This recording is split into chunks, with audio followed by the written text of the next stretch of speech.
Hey guys, Lord here, back again with another action figure review. Today we'll be taking a look at the Masterverse new Eternia Flying Fists He-Man.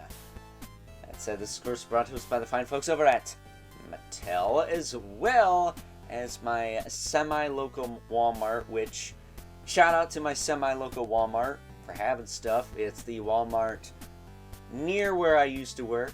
Many years ago, I used to work at ye old TJ Maxx, and this Walmart, unlike the one by my house, which doesn't get much crap, has been getting stuff for the holiday season. So that's pretty cool, I guess. And Flying Fist He-Man and the Fisto from New Eternia are two of those things that they have gotten recently that I decided to pick up and check out here on the channel for all you beautiful people out there in YouTube land. So here we are. There he is. Let's cut right to the chase and get into the meat and taters of this review and take a look-see at all Flying Fist He-Man has to offer in terms of accessories and get right into it. Starting off, we got a pair of fists, which I can't tell if these are armored or not. Kind of feels like he's got some little knuckle dusters there, but he's got two fists. He's got this shield here, the spinny fidget spinner thing on it. And then he's got, of course, the straps. Now, obviously, I like to tuck a hand in the front strap and then the other strap on the arm. That's kind of a pain in the butt to do, so I'm going to have to heat up the hand and do that. That said, he does come with this big whirly gig thing, whatever you want to call this. It's got a clip on it. It's got a handle. Thank goodness it's got both the clip and the handle, so it'll stay on his arm. But it does have the thwacky balls of doom here. Which, by the way, I think they should have made him look like fists. I really do. I don't know why they're just little balls on a thwacky thing. Look at this, kids. Hours of fun. If you're mentally 5 years old like I am, anyways. And that's all you get. You don't get one of these guys. A power sword. I stole this from my Viking He-Man, I think. I'm sitting on the Revelation Battle Cat. I know. Blasphemous. But either way, you can give him one of these. Obviously, there is a clip on the back for the big swirly twirly fan weapon thing. Clip that on there and have hours of fun just doing that.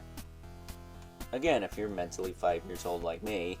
But you can also just set the sword back here. Doesn't really clip in or anything. I don't think it could slide in through the... Oh, you can almost do that. You could almost do that. That's kind of clever. If the tabs were a little longer in the apparatus there, you could push it in all the way. But they're not. That said, I do have an extra one of those hanging around somewhere, so shout out to my buddy Evil Villain for that. He was clearing some stuff out, but taking a closer look at Flying Fist He-Man, the lion shoulder pads are really cool. I like those. They remind me of the Eternia playset that I did not buy because I did not have 6 bills to pay for that, but either way, I do like these. And I like the fact that he's not vac metalized this time around. Because I think the vac metal kind of added to the rather fruity nature of Flying Fists and Terror Claws. Which, by the way, we still need a Dragon Blaster Skeletor. I don't know why we're getting another flippin' He-Man variant. We just got Thunder Punch this year, and then a couple of years ago, gosh, that figure's 2 years old. A couple of years ago, we got the very Scott Stapp looking Battle Armor He-Man from this line. So that's kind of interesting that we just kind of glossed over the Skeletor variants and went right for another He-Man one. Makes me wonder if we'll get laser power He-Man before Terraclaw Skeletor or something like that. But as far as articulation on this guy goes, his head will look up and down a little bit. Rotate side to side. Not a bad He-Man head on there either. I know some people weren't crazy about Thunder Punch. I don't know how they feel about this one, but I don't think he has as much mascara going on. His shoulders will move out, but they are very, very tight. And to give this guy the good old what for with a hairdryer to get some of these joints working. His shoulders will also move forward and back. And I noticed that to be a thing with this wave. This guy and the Fisto, I had to heat them both up to get their arms working. This guy to get his torso working. He's got a bicep swivel, double elbow.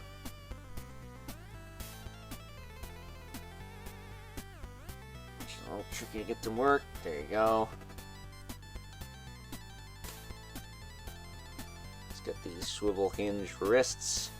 Those work fine. He's got the waist twist. He's got a little wiggle, wiggle, wiggle in that hip there. But you can move the leg forward, you can move it out. He's got those pesky drop downs I'm not a fan of. It's got a little wiggle there. Interesting. Is that the... Yeah, that's the hip. No, it doesn't do it over there. But it's not loose, so whatever. Probably just from posing it or something. He's got a thigh cut. Double knee. Double knee, double knee, double knee. Nice and tight there. He's got a swivel in the boot. With a hinge in the foot. This is clearly the tire side. There we go. Hinge in the foot. Nice and tight there. Rocker. And then he's got peg holes at the bottom of the feet. If you want to throw him on a stand. Very, very nice. I like this version of He-Man. I might like this a little better than the Thunder Punch one, aesthetically. The weapons kind of blow, but they always kind of do with this version.